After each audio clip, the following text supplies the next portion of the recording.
What's up, guys? Welcome to the latest episode of the Always Race Day podcast presented by the Karl Auto Group. It's me, Connor, with Damon Helgevald and Caleb Sloha about to join us in a bit here, but we want to take some time, give a big shout out to our presenting partners at the Karl Auto Group. I didn't have a clever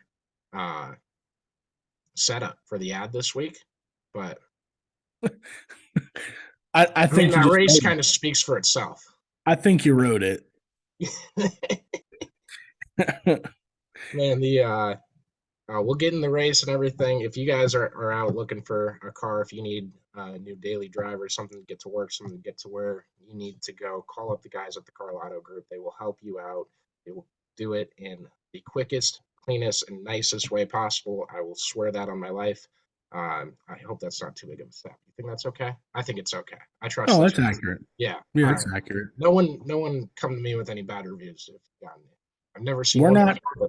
We are not the complaint department. We are the promotions. And I've said before, don't hold me liable for the bullshit that I say. That's true. Yeah, that's a fact. All right. Shout out again to the Karl Auto Group. We'll get into this episode in a sec. Appreciate y'all for listening. Thanks again. All right. This meeting is being recorded. There is the Japanese Siri that Caleb keeps on top. I tried. I was almost there. Fine. I think everyone at this point enjoys it. So at least when they get a chance to hear it. Let's talk this Darlington race. I think the clear biggest story from today is the 24 car going back to victory lane. You know, all the Jeff Gordon fans got to see that paint scheme back. I'm kidding. 100 wins for the 24 car. That's great. We'll get to that. Kyle Larson, Ross Chastain gets into him. Whoever you want to say initiated that contact, I think it was kind of both parties mutually. But he puts the accelerator down and keeps pushing him all the way around the corner, similar to Michael Orr in the blind side. Not even that. He got off the gas and then proceeded to gas it back up. When he gassed it up, I was like, oh, he's still going. Like, you could tell there was a difference in him not gassing it up versus when he's coming off a 2 and driving him down the backstretch. I swear if this is penalized by NASCAR or anything, it's going to be the dumbest, like most black eye you can. I can't see them doing that. I don't know. This season has been with penalties and stuff like that. Denny Hamlin got penalized for something he said on the podcast. Thankfully, Kyle Larson's podcast doesn't come out until Wednesdays. By the way, Denny, I remember that right? Like Denny used to come out with his the night of the race. They'd record it and they'd put up on Monday. Yeah, that's posted on Monday generally. Yeah, it's posted on Tuesdays now. Interesting. It's posted after NASCAR does their little weekly penalty sweep. Well, and it could be. I mean, that's a tough deal too, where you're literally like tonight finishing up the race, flying home, and still recording a podcast to be put up for tomorrow. So I mean, I completely understand that. Let me wear my tinfoil hat when the situations allow me to. But yeah, it was a interesting weekend for Kyle Larson. Got the win in Xfinity by a very interesting move going in a 3, and then really off of 4 was just kind of hard racing, but ends up taking out John Hunter Nemechek for the win. So he got the win there, and then was battling for the win in the Cup Series, and he got Chastained. This would have never happened, by the way. Shout out to the Ryan Newman fans out there. My buddy David Braga kind of stopped watching NASCAR because he loves Ryan Newman so much. And he got back into it today a little bit. I think he liked what he saw, but he hates when Ryan Newman wrecks. But the Ryan Newman wreck delivered the moment that I think all of NASCAR, fans, drivers included, have been waiting for the past year and a half. And that was Ross Chastain being in a wreck and him getting the brunt of it. I mean, as the homer in me, I would love to see Ryan Newman not wreck that, because I do think it's an easy win for Larson at that point. However, the way that it turned out, I am 100% behind Ryan Newman spinning out there at the end, because we would not have seen Ross Chastain take himself out. And I had tweeted earlier in the day when Truex spun at the end of the first stage off of the quarter panel of Chastain, that guy has the luckiest breaks in the history of NASCAR. Every wreck he's involved in, every scuffle he's involved in, everything that happens to Ross Chastain, he somehow comes out of it where it does not affect him whatsoever. He's a bull in a china shop, and he doesn't have a single cut from nothing on his foot. And then finally, he does something stupid again. And guess what? He finally gets taken out, and Kyle decides, you know what? It's time to gas it up and just finish off the one car while we're at it. So the setup to the whole thing happening was almost picturesque. It was like a movie because Ross jumps the start, and that inside line was so important to have on the final. And mind you, Ross fenced him earlier in the day on a restart as well. Yeah. And then the jump of the restart did not help matters much. Right. So he gets that jump, and the caution comes right out. And we're all thinking, like, Larson had the lead, right? Like, I know they were kind of battling, but he had the lead. And then they come out and say that Larson didn't have the lead. Chastain was in front of him, and they used that damn video game graphics thing that they used for qualifying that was so, like, just completely inaccurate with the ghost car. And I get these are two different technologies or whatever, but it's absolutely asinine that we saw it be so inaccurate and you're using it again the next day. At least pretend you worked on it and bring it back next week. I don't know. I've kind of had it with that graphic thing. But so Ross ends up getting first, and they're just not going to penalize him for jumping the start, which Brett Moffitt fans very pissed off today about that because he got all one of you. Yeah, well, Damon's a Brett guy. Damon, and Brett shot the shit for 30 minutes at the Knoxville truck race that year.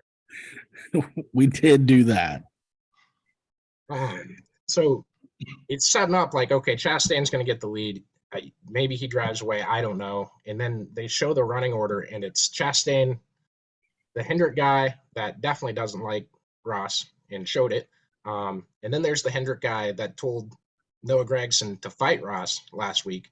And then there's the quiet Hendrick guy that ended up winning the damn race, all starting right next to him. And I'm like, yeah, this kind of just looks like something's about to happen. And Kyle Larson made it happen. I think he made a lot of new fans today.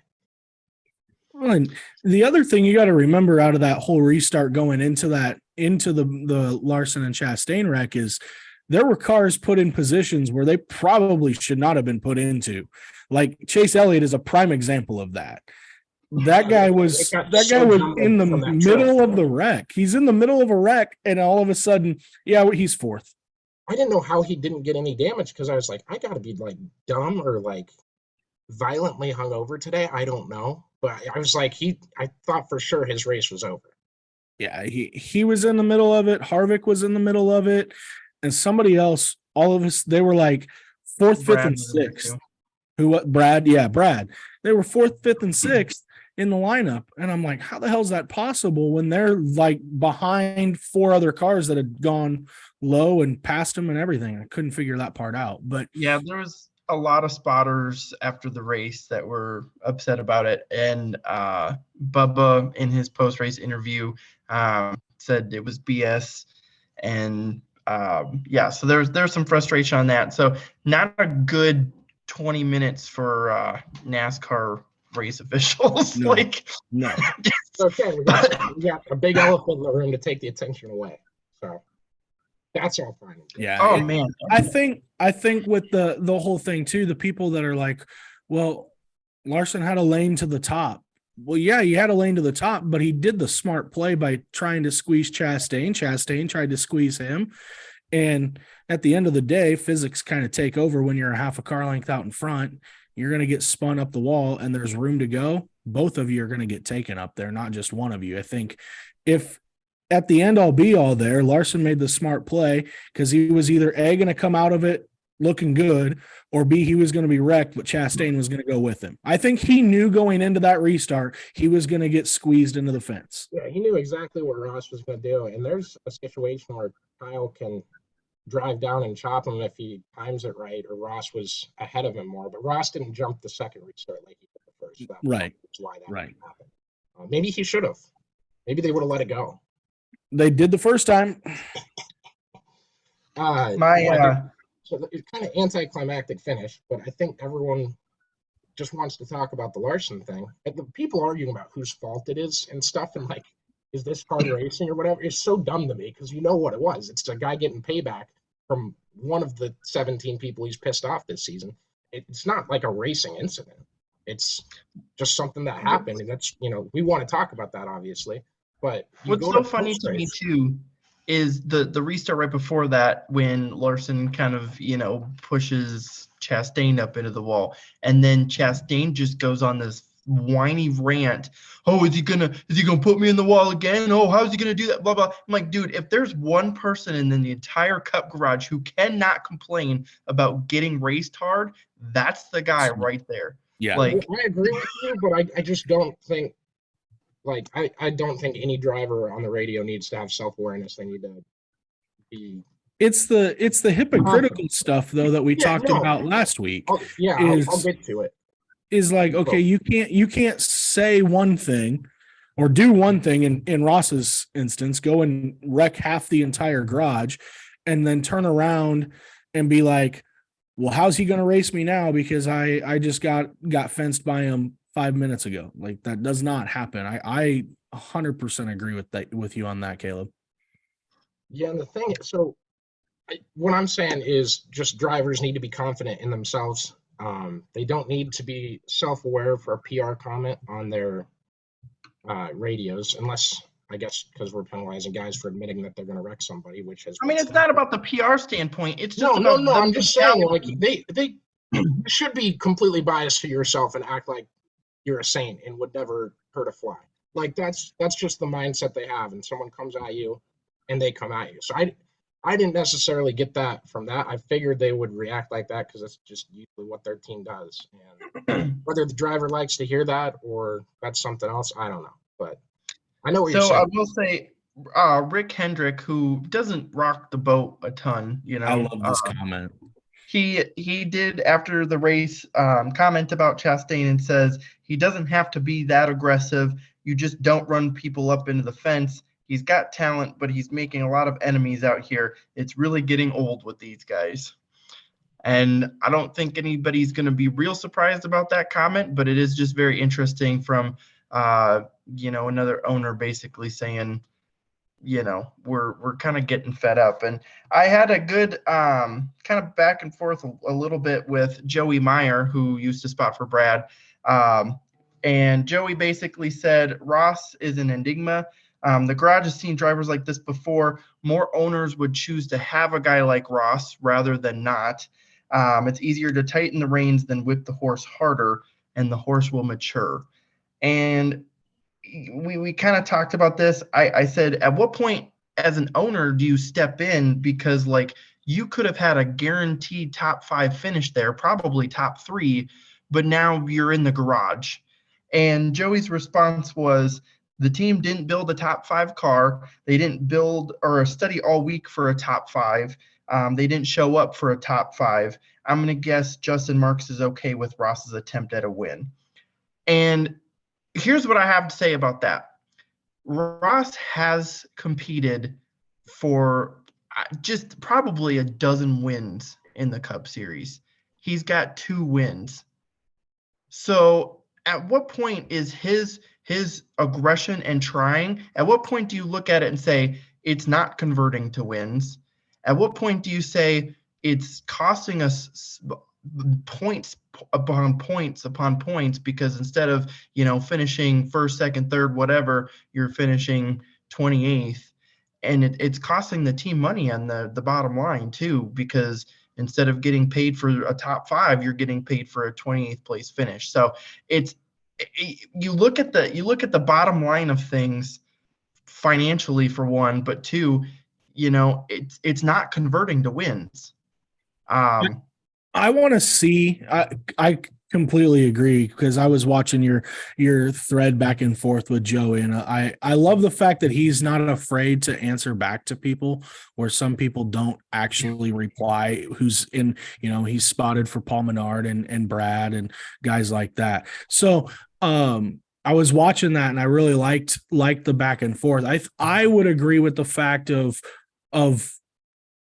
being able to salvage for points, right? Ross is not a points guy. He doesn't seem to want to care about points by any means. He just wants to win, which is kind of ridiculous in my wholehearted opinion. When it comes down to the end of the day, you are the points leader. Like, going into this race, you're the points leader.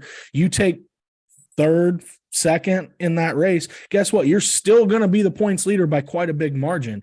But now you just gave up a win to a guy who now has 3 wins on the season. You have none, and he's climbing the standings at a rapid rate in William Byron on top of it. So to throw the points deal all together in there, and I'm not a fan of throwing away points, because I think they're still important in this system one way or another. Well, and it depends on who you are. Like, so if you're Kevin Harvick at the end of that Darlington race, if you don't have that much damage, like, that's a moment where Kevin Harvick needs to saddle up and, maybe move a guy for the win, and he needs to go for it. Like, you're in that spot. But like, when you're a Ross Chastain who's at the top of the point standings, there's no reason to just throw everything out the window and be like, oh, okay, like you're in a good spot. So why not just keep that going? I would like to see what Ross's average finish is when he's involved in incidents. Because going back to the lucky horseshoe comment earlier, I think that's part of it too, is he doesn't end up ever finishing outside the top 10, it seems like, in some of these cases. Yeah, so I think this is like one of the first times that he's finished outside the top 20 when he's been involved in a wreck of some sort, outside of maybe the Denny deal at Phoenix. Right. And I think, he's still got that good points going, but again, like, it's just not converting to wins. Like, he's all about, I'm going to go for the win. Well, it's not working out for you. Right. Like, it's worked out once so far, and that was at Coda. Yeah, he's played well, and he did the same thing at Talladega to get to the front too. I mean, he played bully ball at Talladega to win that race in the fall last year. So it's like, well, he signed a multi-year extension, so that's 2025 through the end of that season. So, hey, let's just not forget. They got time before they got to talk about the negotiating. Let's not forget that Ty Norris is the general manager of Trackhouse Racing, and Ty's track record is not very good in NASCAR. Yeah, still the greatest interview on, like, with Junior's podcast. Like, that was a fantastic episode. Oh, great episode. So yeah, I mean, that's a little bit about that, and man, it just it just keeps on going every week. I do have a text from Chris Williams. He just saw what happened between Larson and Chastain. Some people would call him a fake fan for just now seeing it, as we're 40 minutes after the race ended at least. But I'll just read his comments without any bias or judgment. But he says, Kyle Larson is a dirty driver. That's what you'd say, other way around. Damon, what do you think about that? Do you have a response? In that instance, I wouldn't say he's a dirty driver by any means, because he's doing what he is to put himself in the best position. I think here's the difference, and I was thinking about this because I listened to the first half of the race on my way home and then watched the last half of the race. I think here's the difference. Larson, when he tumbled with John Hunter yesterday, was on the last lap. Okay. Today was the last restart with Ross, with Denny at Kansas on the last lap. It's all at the end of the race when Larson puts people in bad positions. Ross does it on lap 13. Ross does it on lap 30. Like, that's what I think is the difference in a quote unquote dirty driver, is when you're doing it in a position where it really doesn't mean a whole hell of a lot. That's what bothers me the most about Ross, is if Ross was doing this on the last lap like he did at Coda, I don't have a problem. because he's racing for a win. He's trying to find a way to get his guys a victory, but you can't do it on lap 13. And that's when Ross does it the most. You know, he did it, I think it was lap 5 at Gateway when he fenced Denny last year. So why are we trying to wreck guys at the first 10, 15, 20 laps of the race and then want to play the woe is me card? That's well, where I'm at. That post-race interview, like it'd be different if he was doing a Kyle Busch thing or like had interesting things to say, but he's given the most PR neutral answers that he can give. He's like the most boring stick in the mud interview of any post. Well, if you everyone tells me that we need this. If you listen to it too, he makes it very clear that he is apologetic to his team and he's upset that he wrecked. He cares none at all that other people got caught up in it. Right.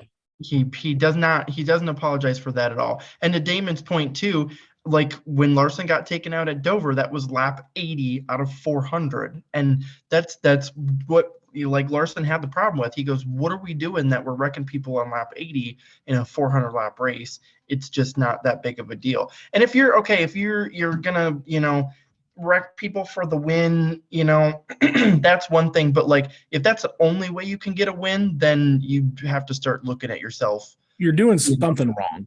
Yeah. Like you're not, ultimately better at the end of the day. So yeah. Hell, we talk about Dale Earnhardt, right? And how everybody's like, well, what Ross is doing is no different than Dale. Well, here's the difference. Dale won how many times in the Cup Series, and how many of the times did he actually wreck somebody throughout that race? There's big moments. Don't get me wrong. I'm a Terry Labonte fan, and I remember 1999, even though I was only 2-3 years old at the time. But that race, is one prime example of that. A couple of times with Jeff Bodine, but not very many times was it Dale wrecking somebody on lap 13 and then he'd go on to wreck somebody for the win. He still won races clean. And Yeah. So, and that's the thing is, if you look at the broad picture, if you look at the field of NASCAR Cup Series drivers in the last 20 years, there is dozens of incidents where guys were, trying to move somebody or whatever and wreck somebody. It happens, they're not all perfect. Like it happens, but you can't use that excuse in 11 out of the 12 of the first races of the year. Like it doesn't, you're not Dale Earnhardt at that point. And I think that's great because I see that debate a lot. Me and Connor actually talked about it with the Hawkeye Downs announcers last week. I even asked my grandpa too. I think I had mentioned it on the podcast because he was a huge Hawkeye Downs drivers just in practice. Yeah. But my grandpa was a big Senior fan, and so I asked him too, and it was literally like Dale Earnhardt was so talented that he had that precision behind the wheel that he could go up and bump you and move you up out of the groove. He could place his car exactly where he wanted it to. Ross is a bull in a china shop. Right. Like there's Dale didn't end people's day. Dale did not end people's day on purpose, unless your name was Jeff Bodine, then he did. But he never ended people's day on purpose. Where Ross, I don't know if it's on purpose or not at this point, but he ends people's day. Like takes them out 80. It's not on purpose, but if you attached a rope to a baseball bat and swung it around a kid's birthday party and hit one in the head, then you might be punished for it. I don't know. Yeah, a little bit. Yeah, it's like I don't think he goes in with the intent that he's going to do it. But he's very like just I'm going in and taking whatever I want, and it's whatever happens, and it's just not a good mentality to have. But I'll tell you one thing, a little off topic, but Connor has kind of been like 100% today with all of his takes. I told him when I got on, he had tweeted the blindside thing about Michael Orr taking him to the bus. I said, that's the most accurate tweet that you could ever make in that situation, to the point I almost quote tweeted and said, I forgive every bad thing that I've ever said. Like that was the funniest damn thing that I'd seen. Then he turns around and uses the baseball bat analogy. I'm like, he is hitting 100 today. I know he must have like taken his Adderall or something that he's like. I took it like right as the race starts. So I don't know if like 3.5 hours is the sweet spot or what's going on here. Don't gas me up like this because I'm going to post this. I'm going to victory lap it, and then I'll bring it up next time you're pissed at me. Yeah, there it is. We are halfway through the regular season now, and we have arrived at next week is the All-Star race. So I'm excited. I need you guys to explain something to me. So I'm assuming Barry is going to be in the car for the All-Star race. That's what it seems like. That's what it sounds like. I don't know why, unless Jimmy Johnson said no, but Jimmy Johnson would be guaranteed into the field, correct? That's a good point. Whereas Barry's going to have to qualify in. And here's the thing. If that's at Charlotte, I'm willing to say, okay, Barry's probably going to qualify in. But when you're at a short track like that, anything can happen. Barry made his name? What? Isn't Barry he's the asphalt? Oh, yeah, okay, yes, but I don't care. Like this is the NASCAR Cup Series. I get what you just want Jimmy Johnson in. I completely get that. He's a I think it would be driver cool. No, but no. Because Connor, what you just said, I don't think you understand what I'm saying. Like, yes, Barry is good at short tracks. I don't want to take that away from him. But like, you're putting a bunch of those guys. It's like putting 50 Hornets in a cup and shaking it up. Like, there's no there's no room to move. Yeah, Barry might be the bigger Hornet in that situation, but there's no guarantees. You had mentioned something pretty accurate too, is the fact that Jimmy's already in the All-Star race. So you get Jimmy one last, because he's never going to do it again. His team's moving to Toyota next year. So you give him one last chance in the 48 car for Hendrick Motorsports, and Kevin Harvick's driving the 29 car in the same race. Like, how nostalgic can you get in today's NASCAR going back to a place that has not seen a race since any of us were born? And you can't tell me Jimmy has been all about racing. You can't tell me that he wouldn't be willing to go 100% would be behind that. But that's the thing. I mean, why would you take your? That's why I don't think they've thought about it on them today. Like, and maybe he's not locked in. I don't even know if I have no idea. I have not checked that. It was just a thought in my head, but he should be. Did you guys see that Johnson and Gordon didn't show up to the NASCAR 75 photo? Jimmy didn't he? Someone said he didn't on Twitter. Well, I thought Jimmy was there. I'll look. Hold on, I bookmarked it, I think. But yeah, and to me, like, why would you not go with the guy that's already qualified into the race if you could do that? So Gordon and Johnson were both there, or were both not there, as well as Kevin Harvick. And Tony Stewart is not there either. Which I doubt Tony was even on the premises, but yeah, Tony probably was racing somewhere. Yeah, which don't get me wrong, I'm not pissed at them for it, but do you think that's but if you were on the property right now? If you were on the property, I don't understand why you would. No, that's probably should be. Do you think that's a move from the negotiating side from the teams in NASCAR right now? Because what Denny says, and I know Denny can over dramatize things sometimes. I'm not saying it's like a normal thing. So as you lead into that too, so here's the funny, that would be ultra petty because like that's a huge chunk of history that you're saying like. Yeah. I don't know what Caleb, you froze. We'll keep going. Caleb is stuck. I think up to here. Look at this. I know he has. He's had it up to here. I do think though what he's getting at is that it is kind of a petty move to not be there if you're on the property, especially when obviously you've got Kyle Busch, Joey Logano, Denny Hamlin, Truex, Elliott, Larson, Brad. They're all right there in the same photo. So like, what could you, unless you had something absolutely. Thanks for pointing that out because I'm dumb and just didn't look for that.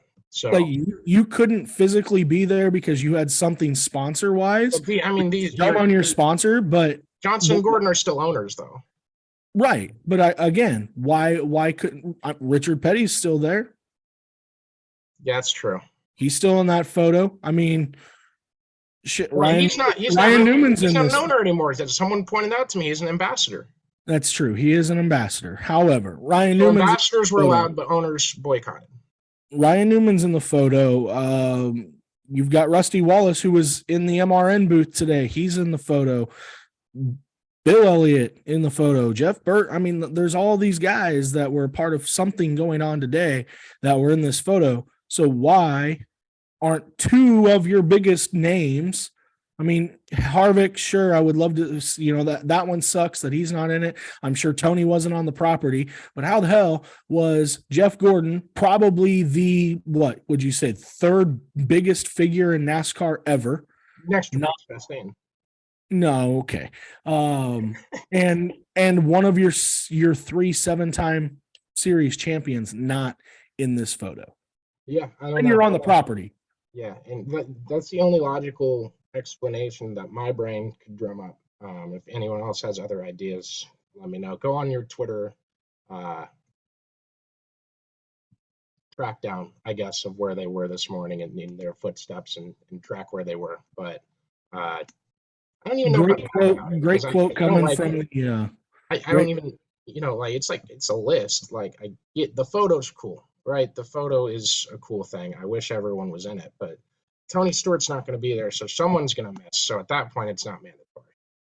Right, but I do wish if you're on the property, be in the photo. That's what I'm hoping for. Looks like Caleb got eaten by bears, so he is not. He says he lost internet, but he did it at the best time. Yeah, he did. This is a great photo. Did you take a picture? Dude, we have to start coming up with some things we could clip right after the show with Caleb frozen like that. Yeah, that would be. I just took a photo of it, so I'll send that in the whole group so you know. Because this is a great photo. Caleb, on a scale of the bottom of the screen to the top of the screen, how much do you think NASCAR needs Ross Chastain? Oh, wow. Damon agrees, too. A lot of progress here today, guys. No. Oh, you were just saying what he was answering? Yeah, I was answering. Okay. I was helping him answer. Gotcha. Well, thank you for your Looks like he got it, though. Yeah. I don't know. Good stuff from Caleb. Back to the race. Good for William Byron, though, right? Like, this is the first time in his career to get 3 wins in a season. Rudy at the halfway mark of the regular season, so you got 2/3 of the deal left. Like, that's Rudy just said something in the media center that you will like. Let me get the tweet pulled back up. He said, Sorry to everyone. I did not mean 2/3. I meant 13 plus 10, whatever the hell that is, divided by 36.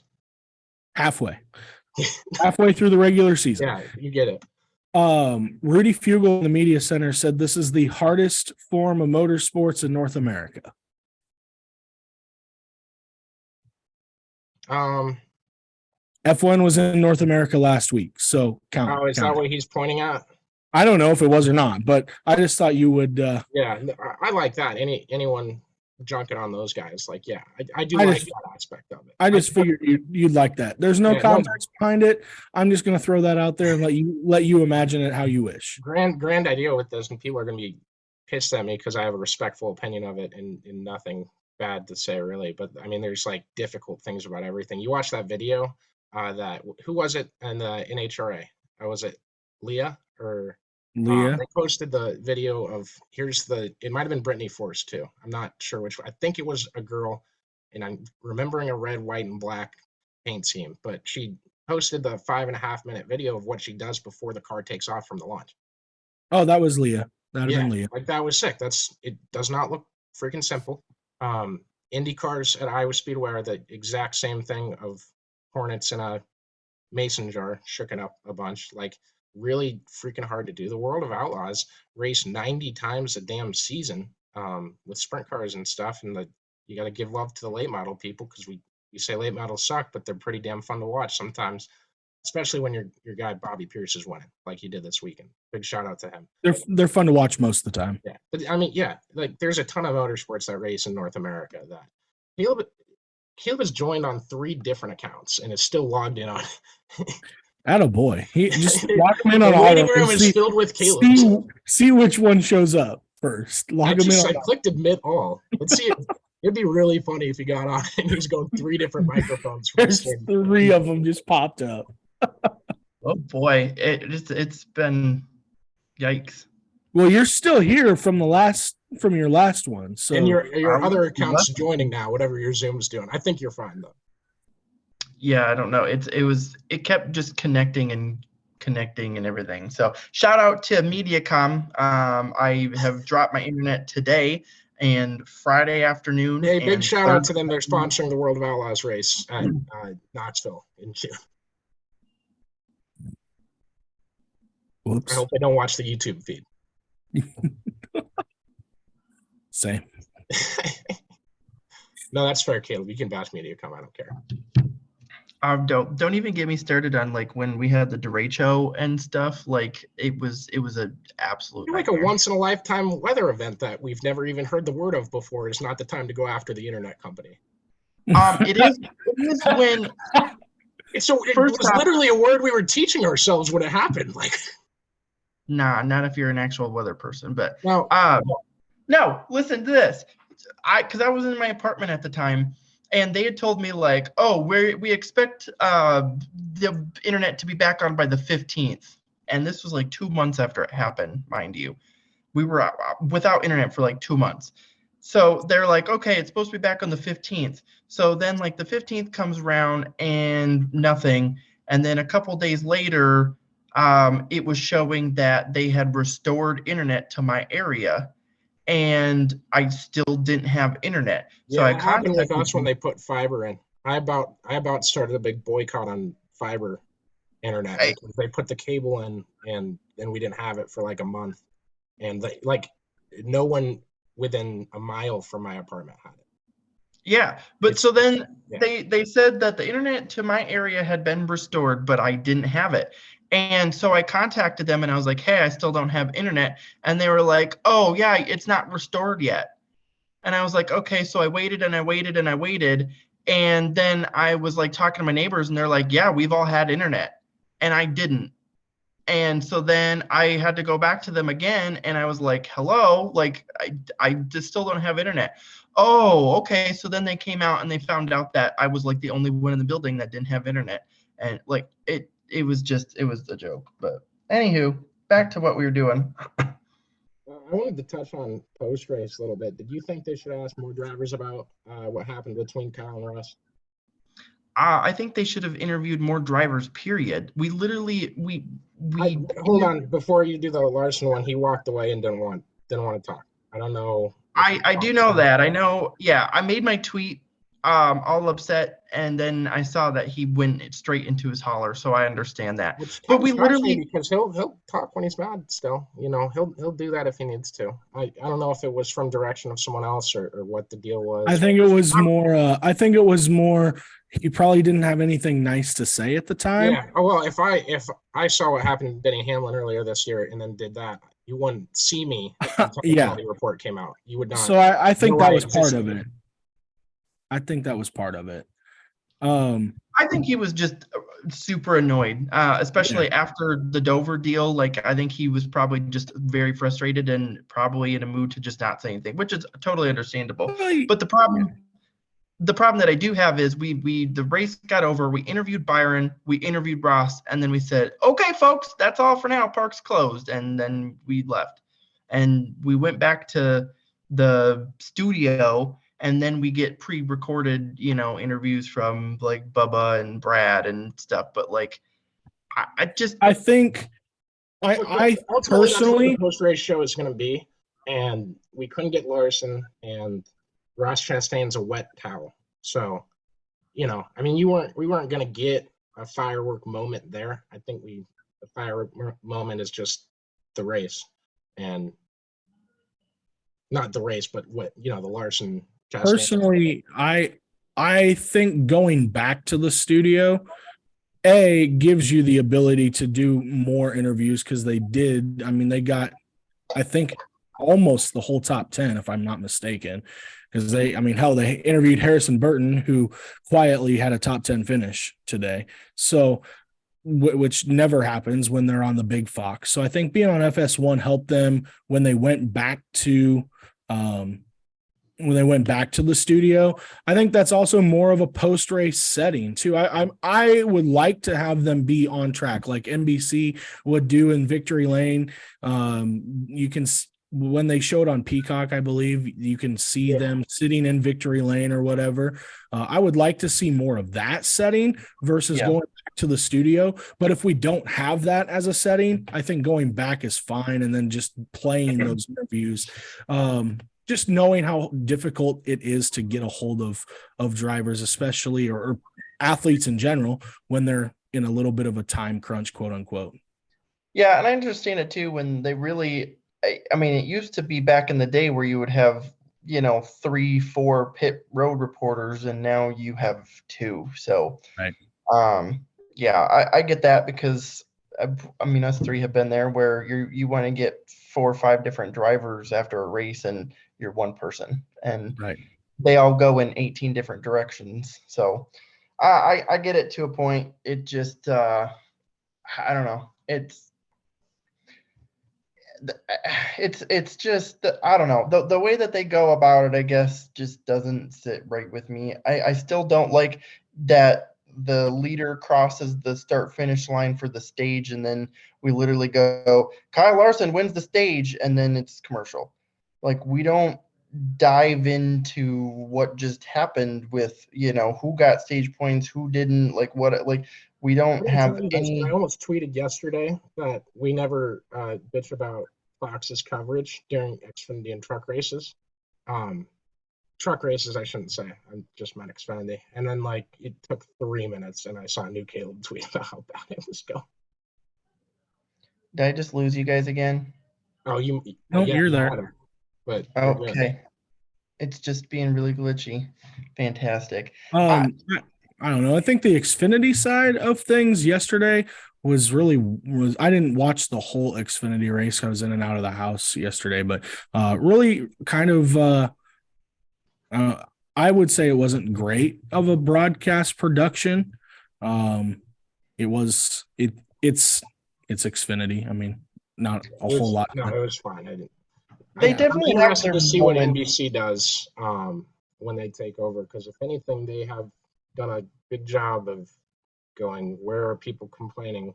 What are they mad at? Let's fix those things on our side and still make some F-ups. But that's the thing, is though they see this through the front half of the year. We did the same thing last year. Yeah. They see the flaws that Fox does in the front half of the year, but they go and make the same mistakes. The difference is people like Dale Earnhardt Jr., people like Steve Letarte, people like Jeff Burton. So no one's going to bitch because they don't want to be mad because now you're mad at your favorite driver of all time.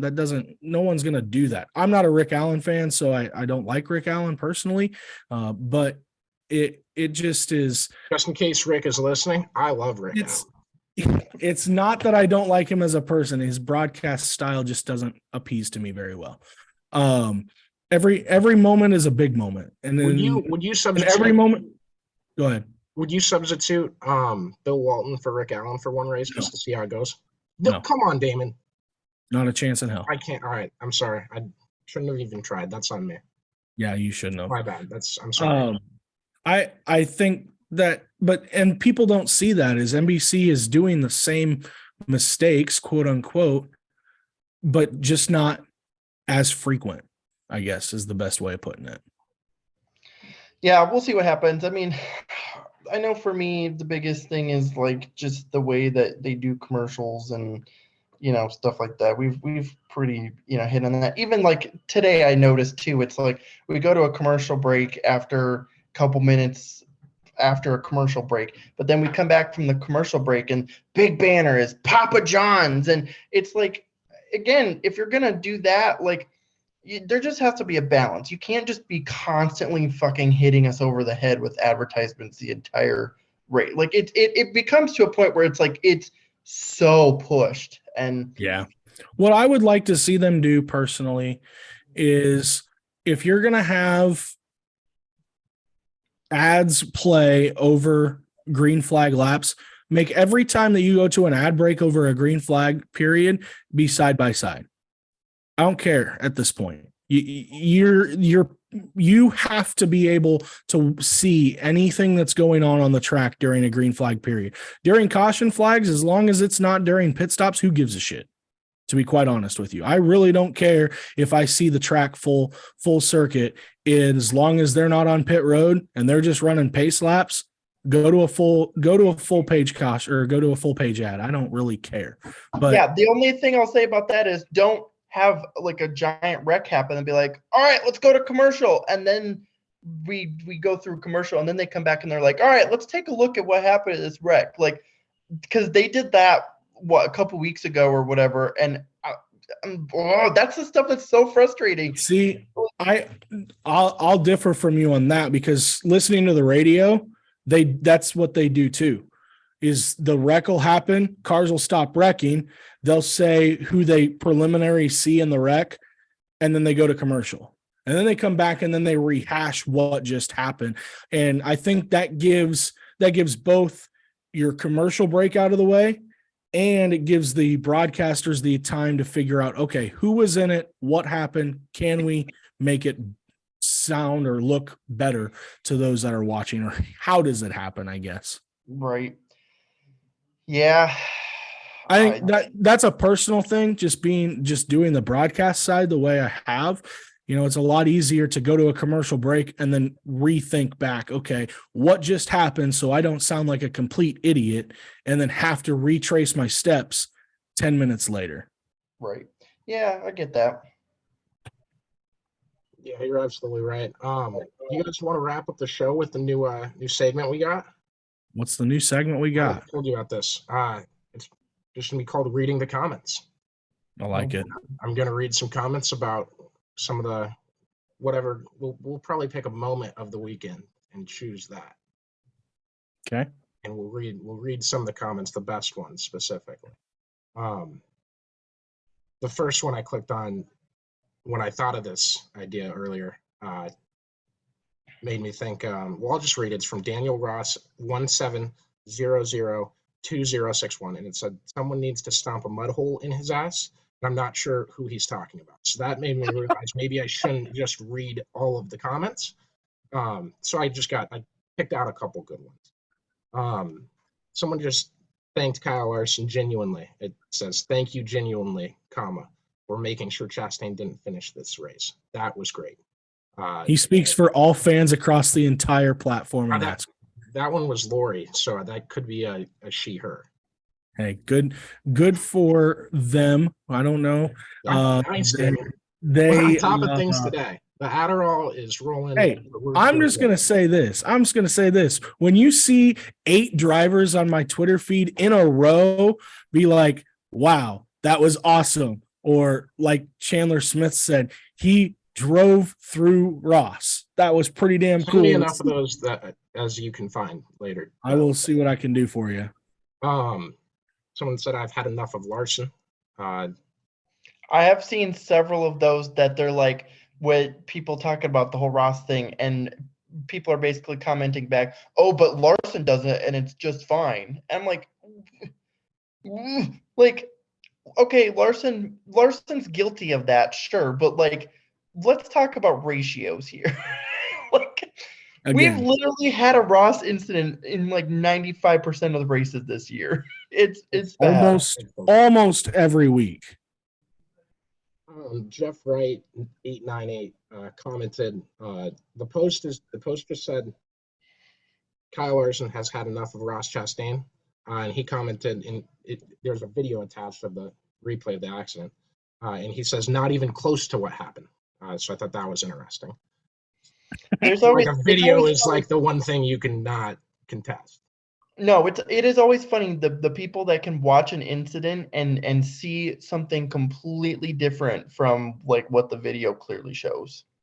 Someone named Ragnar Takita is calling for a boycott of watermelon around the country, and I must say, it's probably the best idea I've ever heard.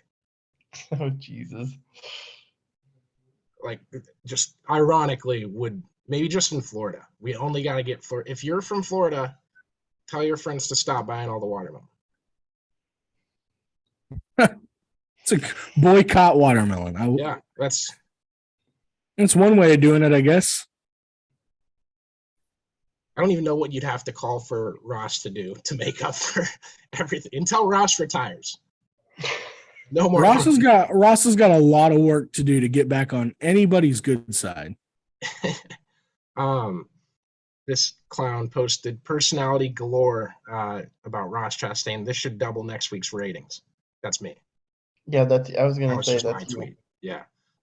That's the last one I had. Oh, shout out to we ask people for comments all the time or questions.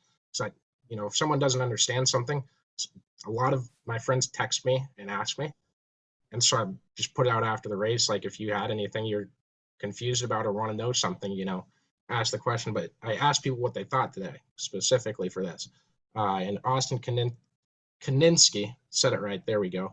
I didn't realize we didn't follow him back on the ARD account. There we go. Now we do. He's a writer for Sportsnot. But he commented, give him a follow. He's a younger kid, super, super nice, and very good at what he does too. So I hope you guys like that segment. I hope we can get some more bangers. When there's a big one in dirt track racing, it's going to be fun. Oh, it's going to go off. Could you imagine if we would have done this during the one punch in the car last year? Oh yeah, there was one Friday between Cole Macedo and it wasn't Justin Cox, was it? I don't remember. I'm sorry, guys. I'm just busting on this name. Yep, we have officially reached the end of his Adderall limit. Yeah, that's oh man. Magic energy pills, right? But yeah, Cole Macedo got into it with someone, and then they had driver introductions for the race on Saturday night, and me and my dad are watching it, and they started right next to each other, so they came out one after another. The two guys that fought each other the night before. So generally how that goes. And you can't rip on driver intros if the two guys fighting each other the day before had to stand within the vicinity of one another for at least 5 minutes. That's a positive for the driver intros, right? Yeah. I mean, would say so. I would say yeah. It's a good answer. All right, you guys got anything else? I want to quickly give a shout out to Dominic Scelzi for getting that win in the NARC series. We got Bobby. Brad Sweet, wire to wire win. Yeah. Tyler Carpenter, right? Yep. His career is so odd to me. And just, I've never seen a guy who predominantly races lower side of the regional type series and tracks. Pretty much a local driver. I don't think that's an insult to him at all. And he's very, very good at what he does. He is an insane driver, but he's raced in these small series, and then has also raced in NASCAR a few times. And I think looking back on it in 10 years is going to be dramatically entertaining. But I saw a tweet that he won at a track this week called Mudlick Valley Speedway. Love it. And I just don't know if it's real or not. It's definitely real. There was photos of him driving, but it's just insane that, that guy's raced in NASCAR twice. Great name for a racetrack. Yeah, 3,500 winner's check, I'm pretty sure, at Mudlick Valley. Mudlick Valley. Love it. How do you think that got its name? You don't want to know. Another day, another Adderall, right? Yeah, exactly. Thank you guys for tuning in. We appreciate it. Did this one early, so if the audio sucks, I'm sorry. I'm going to do all I can to smooth it out beforehand, but skipped some of my family dinner so that we could get the three of us on to talk about it. So appreciate y'all for listening. Thanks a ton, and we'll be back sometime this week. There's a couple big races in Iowa coming up with the Castrol Flow Racing Night in America series at Davenport and Marshalltown on Tuesday and Wednesday. So check those out. If you're close to either two of the tracks, they're both kick-ass racetracks, and hopefully this weekend is going to be filled with racing in this state. So we'll be with you at some point in the middle of this week. I'll probably send out a tweet or something at some point going over what our plans are. And then also I retweeted it on the ARD account, and I'll make sure it keeps going to the top. But Emerson Axum had a hauler fire, and he put a link up for anyone that wanted to help with his damages on that stuff. So appreciate y'all listening. Thanks again, and have a great rest of your week.